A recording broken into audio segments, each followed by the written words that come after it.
kabarnya hari ini? Sudah siap untuk belajar? Oke, alhamdulillah, kita mulai ya.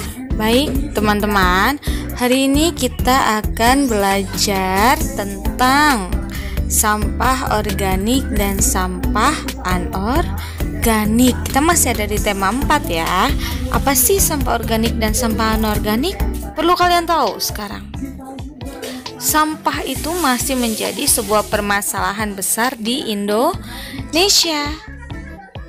Kalau di Indonesia berarti di seluruh daerah ya, termasuk di Depok, tempat tinggal kita. Nah, tahukah kamu tempat pembuangan sampah di daerah Jakarta dan sekitarnya serta menjadi yang terbesar di Indonesia? Letaknya di mana? Ada yang tahu? Atau mungkin ada yang pernah melewati tempat itu? Ya, tempat pembuangan sampah terbesar ada di Bantar Gebang di Bekasi. Coba perhatikan gambar berikut ini. Wah,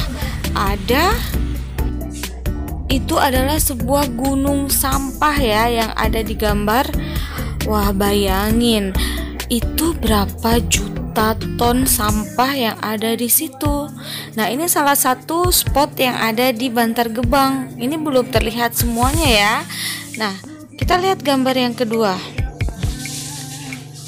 Perhatikan gambar di belakang mobil truk. Apa ya itu? Apa itu ada bukit, Bu, atau ada gunung?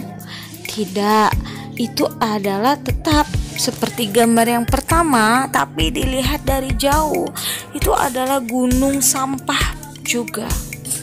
Bayangkan betapa banyaknya sampah yang ada di situ. Serem ya dilihat ya. Nah, Bu, kalau di Depok ada nggak sih TPS atau tempat pembuangan sampah? Ada. Di Depok tempat pembuangan sampah ada di Cipayung. Nah, ini gambar TPS di Depok dari gerbang depannya ya. Kita belum lihat ke dalam-dalamnya. Tentunya juga membentuk sebuah gunung sampah ya. Ternyata sampah itu sangat merepotkan juga ya. Nah, lanjut. Sedih ya kalau melihat tumpukan sampah seperti itu. Kalian gimana? Sedih juga nggak? Bu Ira sih sedih banget lihat tumpukan sampah tadi ya. Nah, mulai sekarang kita harus peduli terhadap sampah ya. Sekarang Bu Ira mau jelasin. Sampah itu ada 2 jenis macamnya ya. Ada yang namanya sampah organik dan sampah anorganik. Apa sih itu? Oke, kita jelaskan yang pertama dulu ya, yaitu sampah organik. Sampah organik artinya apa sih?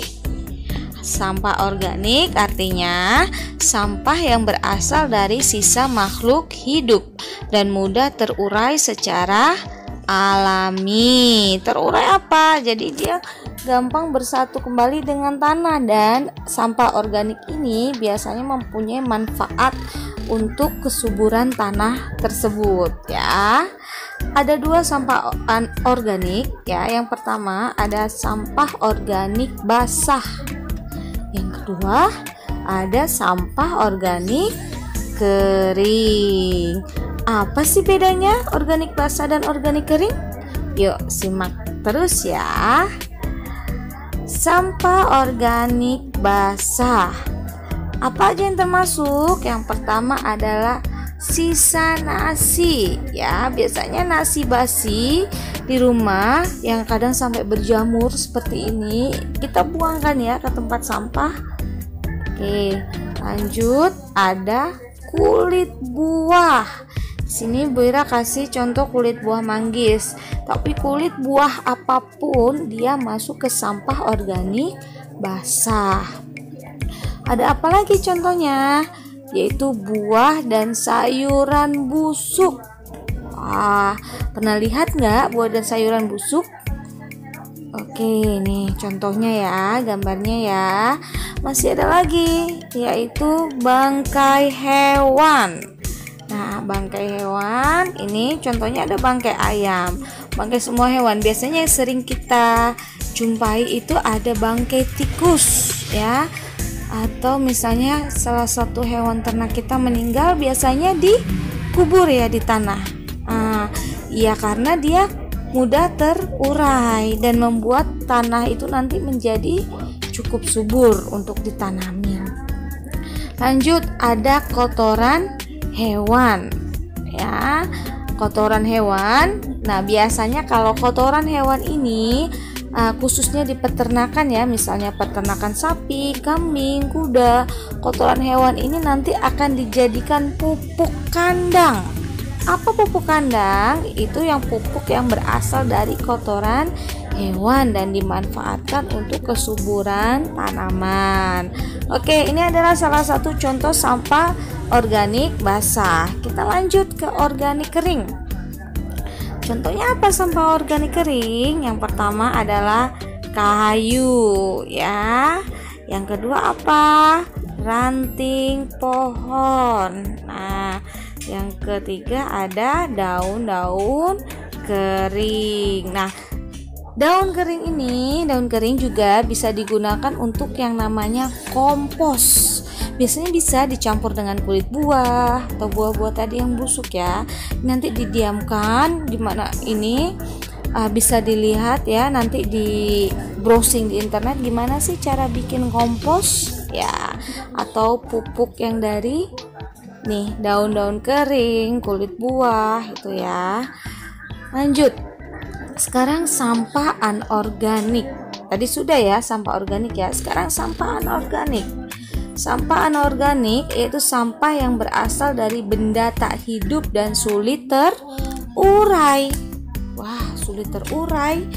Apa saja ya contohnya? Contohnya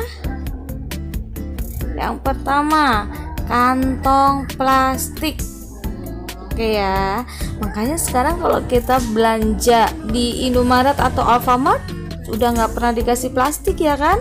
Nah itu salah satu pencegahan agar tidak semakin banyak nih sampah-sampah kantong plastik.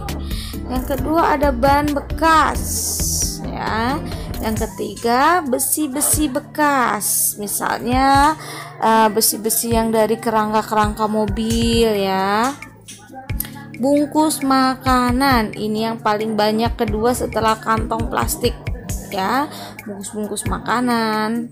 Lanjut ada barang-barang elektronik bekas, terus ada botol atau kaleng minuman. Nah ini adalah beberapa contoh sampah anorganik. Oke, sampai sini semoga paham ya teman-teman ya. Jadi sampah-sampah ini nih, kantong plastik, ban bekas, besi, bungkus makanan, barang elektronik, botol atau kaleng minuman ini susah diurai sama tanah. Jadi meskipun dia ditimbun dengan tanah, mereka akan tetap susah terurai dan butuh waktu yang sangat lama untuk terurai dan bersatu dengan tanah ya. Itu adalah sampah anorganik.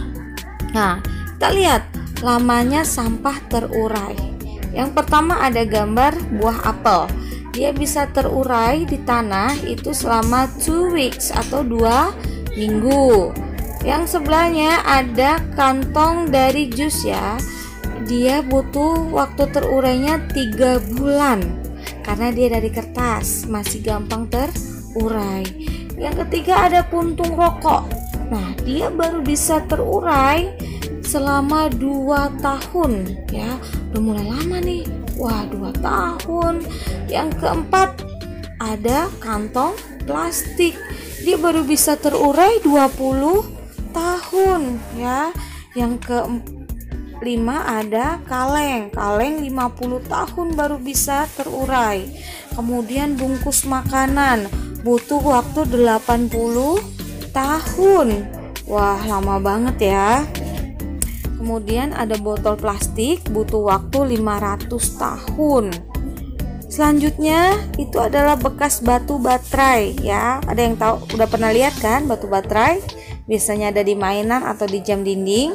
Nah, dia butuh waktu 2 juta tahun atau lebih untuk terurai. Bayangkan misalnya itu botol plastik, seluruh orang Indonesia buang botol plastik. Banyak gak kira-kira sampahnya?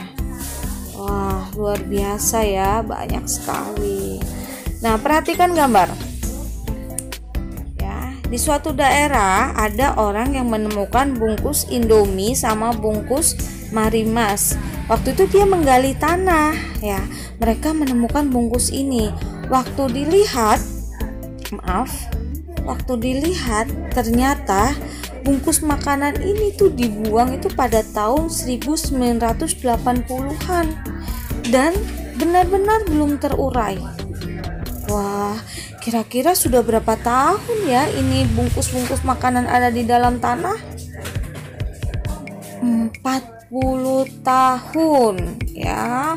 Bahkan sebelum kalian lahir ini bungkus makanan sudah ada dan sudah dikubur di dalam tanah, dan pada tahun 2020 bungkus-bungkus makanan ini masih utuh ya, tidak bisa terurai ya, mengerikan ya.